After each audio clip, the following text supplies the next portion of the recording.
In a presidential election year, as expected, all eyes are on the presidential election. And of course, it's super important given that it'll determine our chief executive for the next 4 years. But the Senate races happening this year are almost as important as the presidential election. If either nominee for president wants to get their agenda through, they're gonna need the House and the Senate too. The presidency and the House remain mostly a toss-up, but this year, it seems almost certain that the Republican Party will take back the Senate. The map is super unfavorable to Democrats, given that they have to defend seats in 5 of the 7 swing states this cycle. And that's not even including the states they have to defend that are certainly going to Trump. Ohio, Montana, and West Virginia all have Senate elections this year.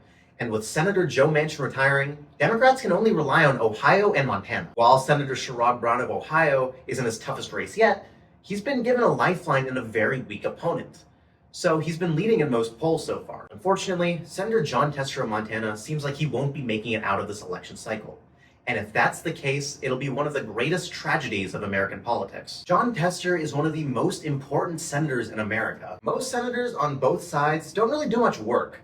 They're pretty much only there to vote on legislation and then go home. Some of the ones who are setting up presidential campaigns might make an inflammatory remark or two in a hearing, but generally don't actually do the work themselves. Tester, on the other hand, has been instrumental in passing key bipartisan legislation during Joe Biden's term. For example, Tester was one of the key negotiators of the bipartisan infrastructure law, one of the largest investments into infrastructure ever. Around 10% of Montana's population are veterans, so he's been hard at work to pass legislation to expand the Department of Veterans Affairs and give veterans the care they deserve when it comes to things like exposure to burn pits. Given that he represents a competitive seat, he's had to balance himself out by being more moderate in his policies. Here at The Clear Answer, we love more moderate congresspeople. They tend to be more open to compromise, which ends up leading to actually getting stuff done. Also, he's someone that represents Montanans accurately, given that by trade he's a farmer. The question is whether deep red Montana will agree this year. Donald Trump won the state by 16 points, a landslide margin. That being said,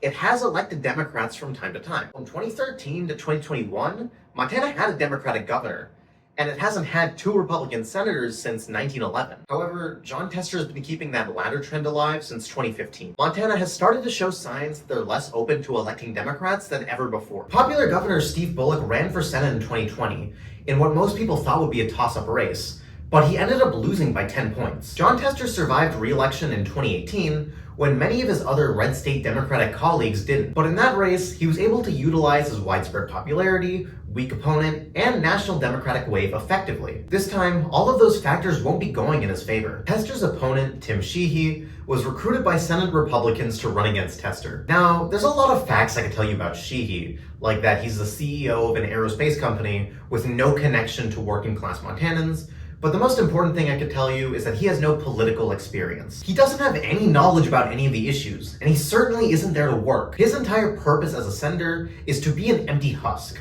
someone who will vote the way the party wants on issues. Unfortunately, in an election year where the top of the ticket is certainly going Republican, being an empty husk might be all that's needed to win the election. Being an empty husk means that Sheehy doesn't really have any major scandals and isn't perceived to be especially extreme by voters. This strategy has seemed to work pretty well, as Tester is down in most recent polls, generally by a lot. According to an NYT Siena poll, the best pollster in America, Sheehy is winning by 8 points, a pretty massive margin against an incumbent. So, what does this say about the larger state of our politics? People don't want politicians who might actually work on legislation to help their end goal. They only want people who will agree with them in the moment and just tell them what they want to hear. Electing Sheehy will only cause more gridlock, since you're taking someone who's more likely to make deals and replacing them with someone who will never attempt to do so. Instead of electing partisan hacks, we should be willing to reach across the aisle to elect politicians who are actually going to get work done, regardless of their party. This election is more than just a Senate seat. It shows that our politics have just become Democrat versus Republican